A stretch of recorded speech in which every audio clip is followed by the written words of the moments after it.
के अंडर में है, इसलिए मैं वेदभूषण जी आपसे शुरू करता हूं। जो बातें हुई हैं, जो खुलासे हुए हैं और जो ये पुलिस कह रही है कि दरअसल 4 प्लान बने हुए थे।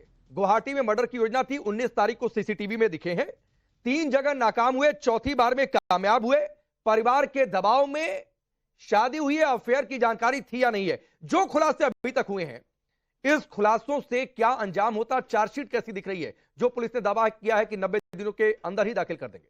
देखिए राकेश जी, 90 डेज तो मैंडेटरी है मुकदमे के लिए। मर्डर के केस के अंदर चार्जशीट फाइल करना पुलिस के लिए लाजमी, अदरवाइज वो बेल हो जाती है। तो 90 डेज के अंदर ये तो तय है। परंतु जिस तरह से Aarushi case, Jessica Lal murder case, Sheena Bora murder case, Sunanda Pushkar case, tandoor case, Nitish Katara case, Shraddha Walkar case, ऐसे जो रहस्यमय, जो मिस्ट्री, जिनके पीछे मर्डर है, लव है, सेक्स है, तमाम एंगल जिनसे जुड़ते हैं, उनमें इतने पुख्ता सबूत जाने अनजाने ये लोग छोड़ जाते हैं कि वो उनको फांसी की सजा कराने या आजीवन कारावास में सामने आ जाता है। आपने देखा अभी आरजी कार केस के अंदर केवल 4 महीने के अंदर उसको आजीवन कारावास की सजा दे दी गई। तो मेरा कहना यह है, मेरा मानना यह है, जो सबूत इस बारे में पुलिस के पास मौजूद हैं, आपके पास मौजूद हैं, पूरा हिंदुस्तान उन सबूतों को देख रहा है, ये केवल और केवल फांसी की या कम से कम आजीवन कारावास की सजा का केस है। क्योंकि इतने पुख्ता और सबूत मजबूत हैं कि कोई भी अदालत ट्रायल करेगी तो केवल और केवल सजा करेगी। उसमें जितने भी सोनम के साथी थे, जो जिन्होंने तमाम मदद की, विशाल, आकाश, आनंद, राज कुशवाहा, तमाम ये जिम्मेदार हैं राजा रघुवंशी की मर्डर के लिए। और ये आप 6 महीने बाद हम इसी तरह से फिर दोबारा डिबेट करेंगे कि सजा हुई, कितनी हुई, क्यों हुई, कैसे हुई। तो जो सबूत बता रहे हैं, आप चाहे उसमें पैसे का एंगल देखें कि 50,000 रुपए एडवांस दिया गया, जितेंद्र रघुवंशी के अकाउंट से ट्रांसफर हुए, उसी तरह से सीसीटीवी फुटेज हैं जो होटल के आप दिखा रहे हैं। एक चीज सर और चौंका रही है, और उसको मैं चाहूंगा संजीव देसवाल जी उस पर आप एक जरूर टिप्पणी करें, क्योंकि प्लान सिर्फ राजा के मर्डर का नहीं था, प्लान डबल मर्डर का था। और यह भी खबर है कि प्लान में यह भी था कि एक महिला को भी मार देना है और सोनम की स्कूटी पर बिठाकर उसे जला देना है, ताकि यह मैसेज चला जाए कि सोनम भी मर गई है, राजा भी मर गया, और वो एक गुमनाम जिंदगी या फिर एक अलग जिंदगी दुनिया की नजरों से दूर राज के साथ शुरू कर पाए। राकेश जी, डे 1 से मैं ये कह रहा था कि ये केस प्री प्लान है, और प्री प्लान के अकॉर्डिंग ये केस अब जैसे चल रहा है, अगर वो मान लीजिए दूसरा भी केस कर देते, दूसरी भी हत्या कर देते किसी लड़की की, तो भी उनके पास बहुत सारे सबूत छूटते, जैसे इस पूरे केस के अंदर सबूत कंटिन्यू छूटे हैं। और जो चेन ऑफ द एविडेंस बन रही है वो साफ साफ बता रही है कि इन लोगों की कारस्तनी है ये सारी। अगर मान लीजिए वो किसी लड़की को मार देते, सोनम जल्दी से मिलती नहीं, या सोनम पे इतना प्रेशर डेवलप नहीं होता, और वहां की पुलिस ऐसा इतना अच्छा काम नहीं करती, और सोनम वहां छुपी रहती, तो वो शायद हो सकता था कि दूसरा एग्जीक्यूट करती, ताकि वो दिखाती कि कहते सोनम भी मर चुकी है, सोनम को ढूंढना बंद कर दिया जाए, और उसके बाद वो नेपाल निकल जाती। लेकिन इसमें समझना यह होगा कि जो उसने एग्जीक्यूशन करना था, दूसरी बॉडी को लाकर दूसरे किसी को मारने का, तो उसके लिए उसको बहुत काम करना पड़ता। और ये लोग नौसिखिया थे, कोई हार्डकोर क्रिमिनल्स नहीं है। नेचुरली हाइट बराबर होनी चाहिए थी लड़की की, डीएनए कैसे मिलाते, वो कपड़े कौन से उसके ऊपर लगाते, किसी की बॉडी को अपनी जगह रखना और उसको प्लांट करना पिक्चरों में तो अच्छा लगता है, लेकिन असलियत लाइफ में, प्रैक्टिकल लाइफ में ये पॉसिबल ही नहीं हो पाता। क्योंकि इतने सारे एविडेंस इनके खिलाफ आज देखे जा रहे हैं, उतने ही एविडेंस और बनते और ज्यादा कहते केस संगीन होता जाता। ठीक है, अब साध्वी हर्षा रिचारिया, हम कुछ दिनों पहले चर्चा ये कर रहे थे कि ये मंगल दोष के चक्कर में ये सब खेला हो गया है, मंगल दोष मिट जाए इसलिए सिंदूर मिटा दिया। लेकिन अब तो यह खबर आ गई है कि जब दोनों से सवाल जवाब हुए हैं, तो राज कह रहा है कि सोनम ने मारा, सोनम मास्टरमाइंड है। सोनम करे कि नहीं मास्टरमाइंड तो राज है, मैं तो बस सपोर्ट कर रही थी। ये प्यार की खुमारी उतर गई है। अब मंगल सब अमंगल किसका करें नहीं करें, ये एक अलग सिचुएशन आ गई है। देखिए, जो एक बेटा गया ना, वो तो चला गया, एक परिवार ने अपना बेटा खो दिया है सर।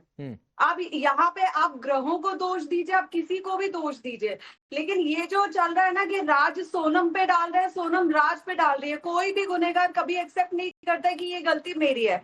अब मेरे पास यहाँ पे एक आवेदन है जो परसों ही हमने भोपाल में एमपी नगर थाने में दिया है, एक पीड़ित पति का, जिसकी बीवी उसको रास्ते से हटाने का प्लान कर रही है, उसपे घरेलू हिंसा का पूरे चार्जेस लगाने का प्लान कर रही है, ताकि वो अपने आशिक से शादी कर सके।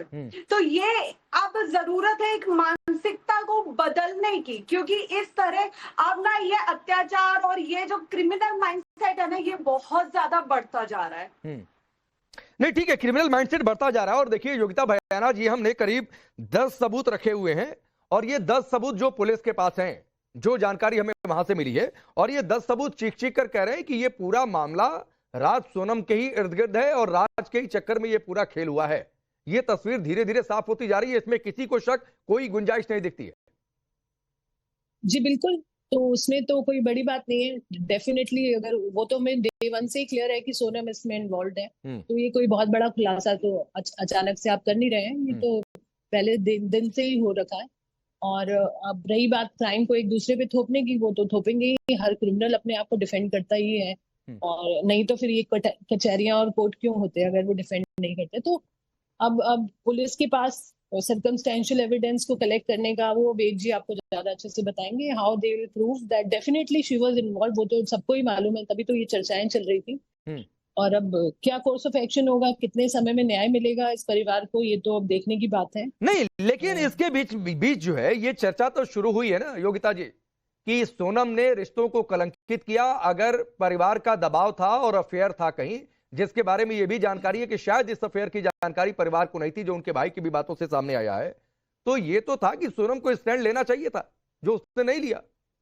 ऐसे तो इस दुनिया में बहुत सारी चीजें हैं, जो बहुत सारी चीजें होनी चाहिए। ऐसे तो बलात्कारी को बलात्कार नहीं करना चाहिए। दिन में 100 केस आते हैं हमारे पास, तो एक वो मानसिकता से तो हम लड़ ही रहे हैं कि इसको ये नहीं करना चाहिए। अगर मॉरली एथिकली अगर क्राइम होंगी नहीं तो बहुत अच्छी एक सिचुएशन की आप बात करें। और इंसान अगर ऐसा है तो वो उसके अंदर जाके, मैं तो बोल नहीं सकती कि उसको ऐसा नहीं, कलंकित नहीं करना चाहिए था। इतने हैवी वर्ड्स जो आप यूज करें कि महिला को कलंकित नहीं करना चाहिए था। तो जो यहाँ पे इतने सारे बलात्कार रोज हो जाते हैं, हत्याएं हो जाती हैं, ये कौन सी तुलना है? तो मुझे लगता है कलंकित से कोई बड़ा शब्द आप निकालेंगे। आप ही तुलना कर रहे हैं ना, एक सोनम ने कलंकित कर दिया, एक सोनम नहीं, एक सोनम ने कहा, सोनम जैसी जितनी है वो कलंकित कर रही है। सभी महिलाओं की बातचीत थोड़े नहीं हो रही है। और सोनम जैसी जितनी है वो कलंकित कर रही है। पुरुष ने तो बहुत अच्छा समाज बनाया, राज जैसे जितने हैं, नहीं, इसको पुरुष और महिलाओं की डिबेट क्यों बनाना चाहती है योगिता जी? आप ही ले आते हैं ना, आप ही मैं कहाँ लेकर आता हूँ बीच में? मैं कहाँ लेकर आता हूँ?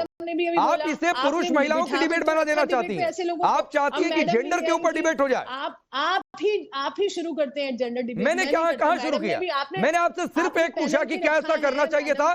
2-3 मिनट योगिता जी आपने बहुत ज्ञान की बातें की। आपने कहा कि बिल्कुल ये तो आदर्श स्थिति है, ये है, वो है, फिर उसके बाद आप आ गई अपनी जेंडर वाली डिबेट पर। कलंकित कर दिया, रिश्तों को तार कर दिया। मतलब आप भी सेंसेशनलाइज करते हैं, जिस तरह से आप परोसते हैं चीजों को। अच्छा। मुझे उससे आपत्ति यही है कि नहीं, आपको आपत्ति ये है कि सोनम पर चर्चा रखा हुआ है। आप अगर स्क्रीन पढ़ेंगी ना योगिता जी जरा वर्सेस वाली विंडो डालिए। योगिता जी के साथ जरा 3 विंडो में रखिए, हर्षा जी के साथ, और जरा वो टेक्स्ट ऊपर पढ़िए क्या लिखा हुआ है। सारे संस्कार पढ़िएगा जरा क्या लिखा हुआ है, जरा डालिए जल्दी से विंडो वो। नहीं, पढ़िएगा उस पर क्या लिखा हुआ है कि सोनम राज ने रिश्तों को कलंकित किया। राज की भी जिम्मेदारी है, राज को कोई नहीं छोड़ दे रहा है। ये पढ़िए आपके विंडो पर क्या लिखा हुआ है। जवाब दिया, मैंने आपको ये बात का जवाब कब किया जब आपने खुद ही शब्द बोला कि सोनम ने तार कर दिया, सोनम ने कलंकित कर दिया। तो ये आप ही उस चीज को छोड़ रहे हैं ना। मैडम भी बात कर रही है बार की महिलाएं अपराध करती बढ़ रही हैं, महिलाएं मिसयूज कर रही हैं। तो मुझे तो डेफिनेटली स्टैंड लेना पड़ेगा ना, क्योंकि जो नहीं कर रही है मुझे उनके लिए स्टैंड करना पड़ेगा। अरे तो योगिता जी किसने कहा कि सारी महिलाएं कर रही हैं? मैं यही तो कह रहा हूँ, सोनम ने किया। की डिबेट क्यों कर रहे हो आप? मत करो ना महिला पुरुष की डिबेट, क्राइम पे बात करो। कौन कह रहा है महिला पुरुष की डिबेट? तो रिश्तों को तार अरे मैंने कर दिया। नहीं योगिता जी, मैंने कहीं कहा कि सोनम महिला थी इसलिए उसने कलंकित कर दिया। समझ के पूरी साजिश की है। और आप खुद ही रिवाइंड करके देख लीजिए पूरी डिबेट।